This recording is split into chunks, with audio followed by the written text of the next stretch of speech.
We talked about Pickens. He didn't play in that game. Zay Flowers is not going to play for the Ravens. He was the leading receiver for the Baltimore Ravens in that game. So you're taking away the number one wide receiver when Lamar Jackson exercises demons against the Steelers. Well, now he doesn't have his number one weapon. Sean Elliott, safety for the Steelers, didn't play. Defensive tackle, Larry Ogunjobi, didn't play. Quarterback, Dante Jackson, didn't play.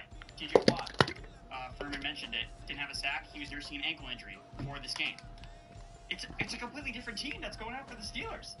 And now you're getting more points with them when that line was -7 for the Ravens at home.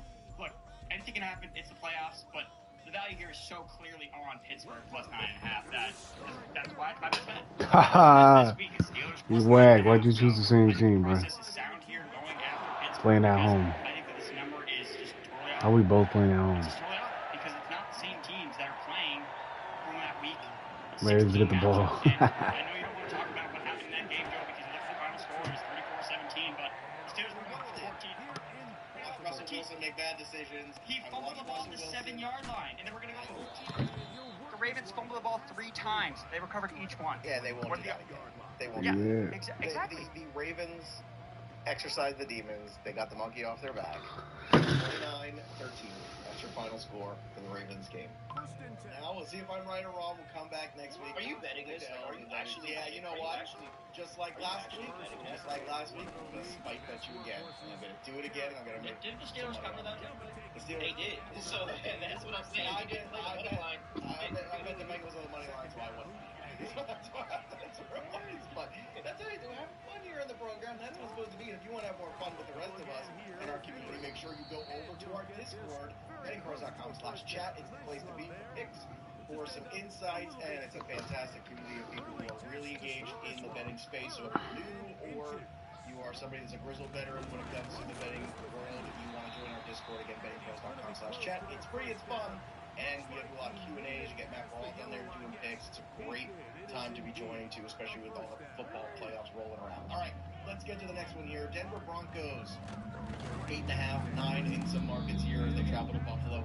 This is the one where, the Denver Broncos, nobody's giving them a lot of, I don't think they're giving them enough credit. It's a good defensive team. They get after the quarterback. Surtain's a great player. Bo Nix has played above his head. They're playing with house money, which makes them dangerous, but I have a hard time believing that Bo Nix, the rookie quarterback, is going to go into Buffalo and unseat Josh Allen. That being said, it is a big number, so I assume when you see that big number, Terrell, that's where you're going. You're going to be on the Broncos side of this. Yeah, I do. And I mean, I think that there's a very real conversation about the Bills that I think needs to be had in this game, because I think that they're 100% looking ahead to the Chiefs. 100%. 100% looking ahead. And they're like, yo, we just want to limp across these playoffs. We just want to exercise our demons against Kansas City. And once we beat Kansas City, we feel good about the rest of our chances going forward. But at the end of the day, these teams, when this Bills team has played teams of similar caliber, they've been kind of 500. Actually, in fact, they're 2-3 against playoff teams this season. Playoff teams that are in playoffs this season, they're 2-3. And so, I mean, they haven't beaten any of those teams by this margin. They have one of the, what is that, minus 15 points margin against playoff teams this season. Denver is +3. Bo Nix has been really well. I don't think that they're going to do anything different just because they're in the playoffs. I think Sean Payton is just going to coddle Bo Nix, make sure that this is a very safe game plan, that he doesn't put the ball in harm's way, and they're going to lean on him on the ground. And as a rusher, I would take Bo Nix rushing yards in this game. I think as a rookie in a playoff game, he's going to be running for his life, trying to extend plays and make plays work. So, yeah, I think that the Broncos are going to do enough here to cover the spread, and I'm telling you, I mean, I've been seeing, I don't know if you guys have been seeing it, but they have been spamming the Tim Tebow versus Steelers playoff game footage, like, for the entire week. I swear I've seen it every single day, and I don't know if that's just like... How's it going, brother? X and Elon trying to put something in my head to bet Broncos, but I'm just saying, they've been spamming that footage all week, and it's in my head. Give me the Broncos +8.5, and I'll take them on the money line as well, because, man, if this Josh Allen, this team doesn't underperform here, like, I can see it, and this got to get creative in wildcard weekend, because dogs do well, and every single year, everybody's always, quote-unquote, surprised by something happening. Last year was Jordan Love beating Cowboys. No idea why that was surprising, but for a lot of people that was surprising.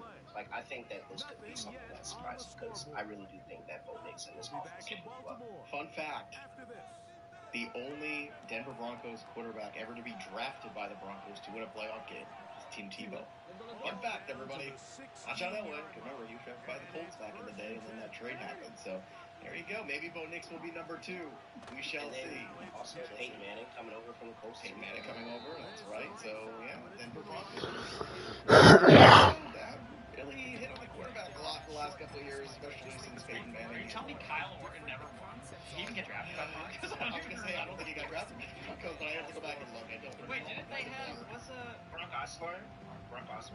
He didn't play one of those playoff games. We in a playoff game. I think that was the key. He was on the team. He just didn't start.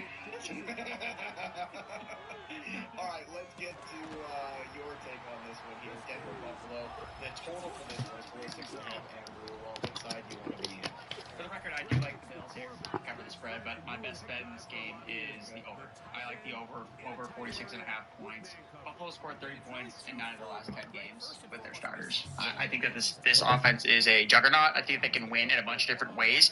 You look at what the Broncos can do defensively. Patrick Surtain, going to win Defensive Player of the Year. He's going to shut down the number 1 wide receiver. Okay, take Amari Cooper away. Take him. We'll be fine. So I think that really plays into Buffalo's advantage because they're not so dependent on one guy. They can win in so many different ways, whether it's Josh Allen's legs, James Cook, Khalil Shakur in the slot, the 2 tight ends, running the ball.